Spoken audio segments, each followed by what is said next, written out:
Welcome to Journey of Thousand Miles. This is Kirti, an avid book reader whose love for books and reading is unlimited.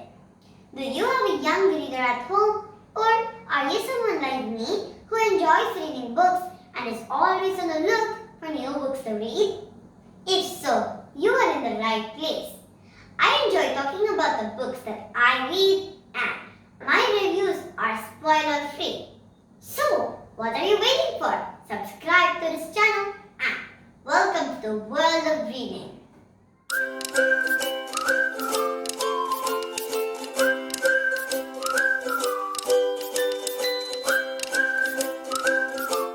Okay, today's video is a kind of wrap-up of the books that I read in the first 2 weeks of November.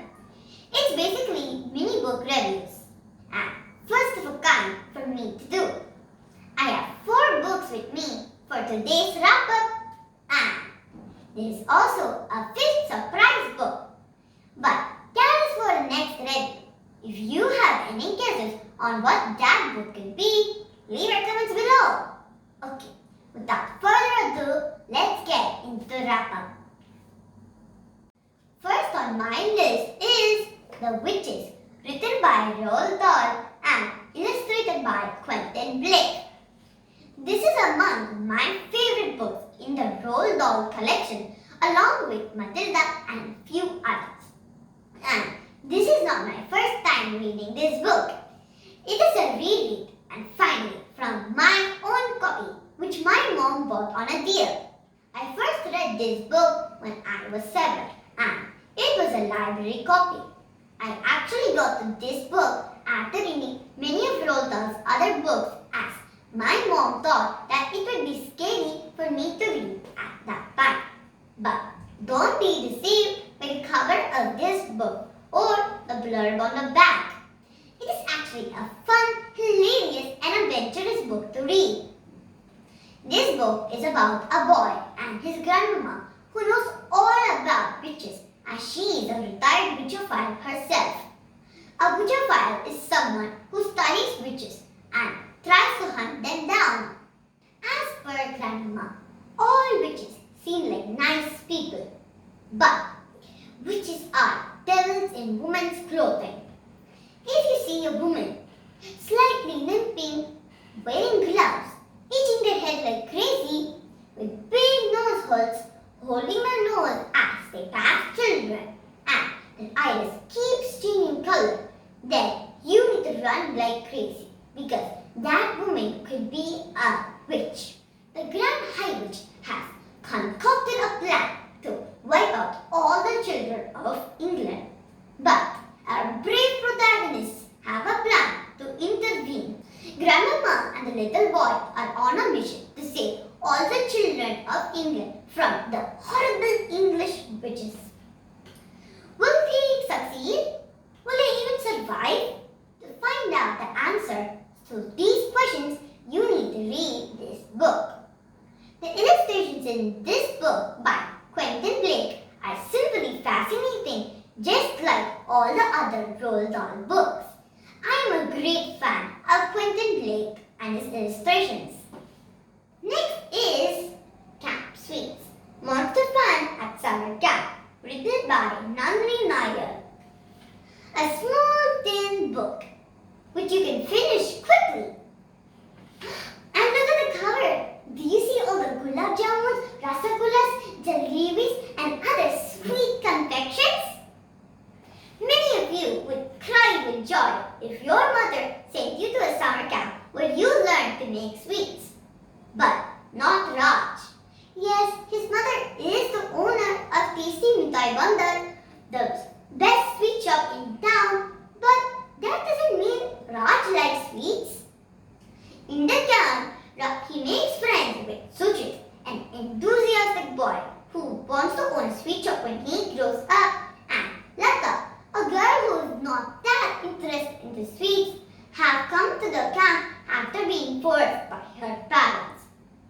Not just them, Raj also makes friends with an unusual boy, Vartik.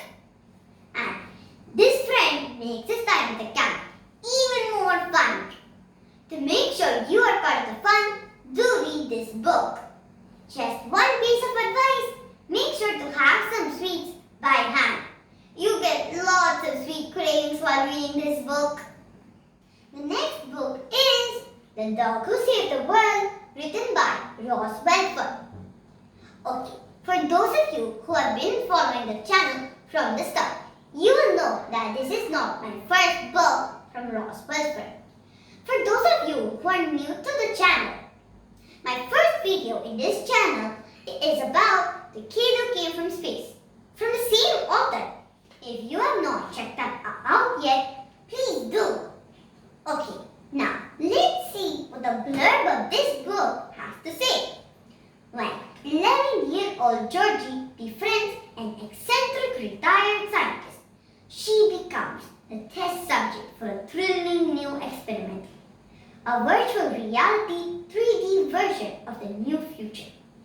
But then, a deadly disease threatens the life of every dog in the country, and Georgie's beloved dog, Mr. Mash, gets sick. And that's only the start of her troubles. Soon, Georgie and Mr. Mash must embark on a desperate quest to save every dog on Earth, and maybe even all of humanity, without actually leaving the room. Can you relate to something here? Deadly disease, threat to dog, humans, staying in the room, home. It is a situation similar to what we have endured this year. As seen in the blurb of the book, Georgie and her friend Ramsey meet the retired scientist, Dr. Pretorius, who has invented a machine called the Future Dome. You can see the probable future in 3D just by putting on some modified bicycle helmets. Georgie is not that excited about spending time with a total stranger, but Ramsey is super enthusiastic about their visits to the Spanish city. But then, a deadly disease that threatens the lives of innocent dogs and humans starts up. The Future Dome is the only hope of the moment. Will Dr. Pretorius let them use the Future Dome? Will Georgie and her dog succeed in saving the world? You need to read this book to find out. With lots about dogs, time traveling, deadly diseases, this book is perfect for dog lovers, sci-fi fans, and this pandemic times. Okay, now to the last book of this round. Percy Jackson and the Lightning Thief, written by Rick Riordan. This is the first book in the Percy Jackson series. There are 4 other books in this series. I would like to thank my fellow booktuber Harshit from Harshit Taste for the book recommendation. What I liked about this book was that how the Greek mythology was interleaved with the storyline.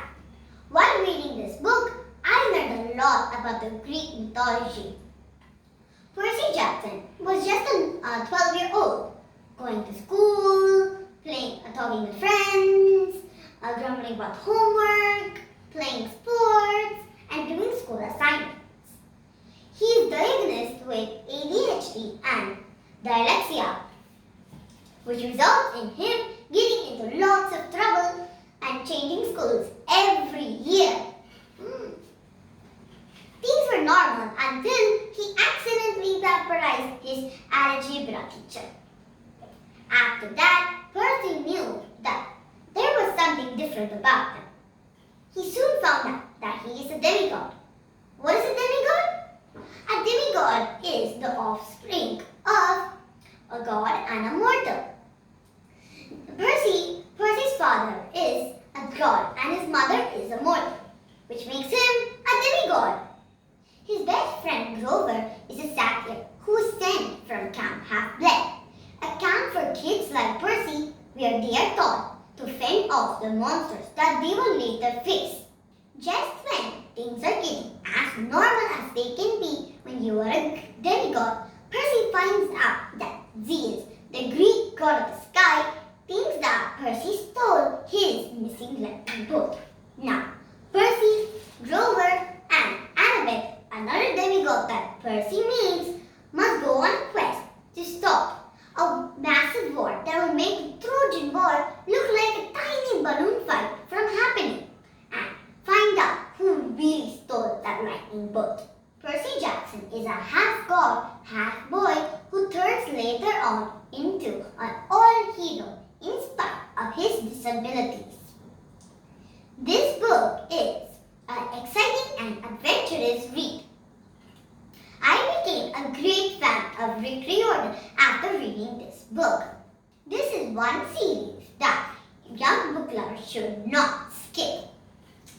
I will soon be reading up all the remaining books in this series. With this, we have come to the end of our wrap-up. I hope you liked this video. Your support means a lot to us, so don't forget to like, share, comment, and subscribe to our channel.